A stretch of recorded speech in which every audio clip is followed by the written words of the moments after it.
weight, step across the weight, high five over to there to take it back.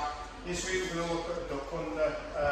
So duck under really depends on kind of how tall your opponent is, and that dictates how low you need to go. So like with Jay being taller than me, I don't actually have to drop as low. So if you're taller than the person you're working with, you're going to have to probably drop your knee. Okay. So the starting position is collar and bicep. So arm around the back of the neck, other hand on the bicep in this position. Okay. So what I need is Jason to push in. So as Jason pushes in, I'm going to tie a little bit of a step. So when my front leg starts going backwards, I pop the elbow and just go around. Okay. So starting a little bit, even though I'm always kind of square. I know most of us kind of do like MMA and and stuff like that. I never really want to fully square, especially here. Yeah, because there is a bit of distance on that one. A knee, headbutt, punch, kick. From a grappling point of view, we might want to kind of change the distance by pushing away a little bit so we can go for shots. So as he steps in, this front leg, which is the inside leg, yeah, as it goes back, we're going to drop and then push that elbow up to the ceiling. Okay. So here, so I'm going to go 2 steps. I'm going to go 1, 2. Look, don't look down to the mat, really important, okay? It's time, so 1, 2, 3, okay? So, because of the height, as I mentioned before, I actually don't need to drop the knee, but I can use that forward, 1, 2, to go through, okay? Just drop in so you can kind of see the difference. Make sense? Give it a go. 1, 2, 3. So, bicep arms clearing a gap for a head to go to. Okay, and what helps us with this is that elbow. So Jay kind of ties up a little bit.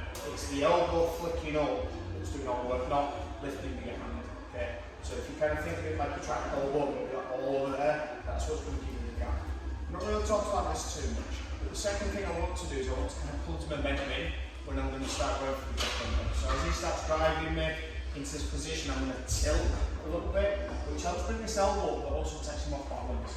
So as he goes 1, 2, tilt, and then land. You see where his head is this time? So his posture is broken now, so I kind of pull his head a little bit. I'm not yanking on his head, it's more of a redirection. So in, yeah, 1, 2, pull, in. Yeah, and then from here, start switching or taking backwards. Side.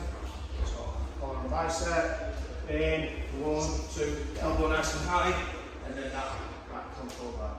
Just have a go at that. Yeah, you kind of the feel should be as a person having the technique done to me, just my weight's kind of going forward because my head's being dragged down. Okay, I've got 1, 2, 3. Nice. Again, yeah, first things first, duck under, through. Once we get into this position, I always control around the hips. If you're controlling up here, Jake can easily get rid of it. There's great by kind of dropping his weight and then just stripping the hands. Yeah, a little bit more around the belly button, it's much harder for me to do it. Much easier for me to lift as well, which is really important. As he drops, it comes down.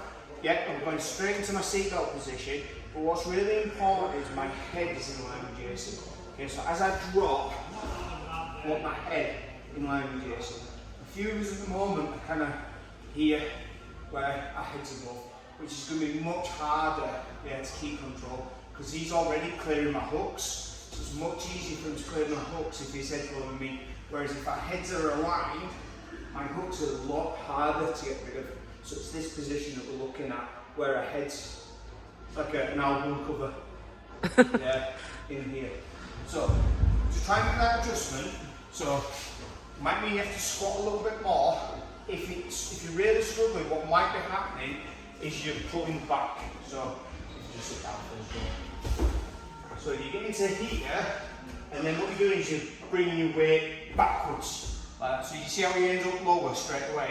So this is actually an escape for Jay. So you've got to squat your ass down. So here, and then I'm kind of just sitting my bum down, I'm not pulling. Yeah. So now I'm in line with his head. Yeah, the hooks are much more effective, and that control is much tighter as well. Okay. So just try and adjust that, see if that makes a bit of a difference. Yeah, and then we'll start looking at attack in a second. 1, 2, 3.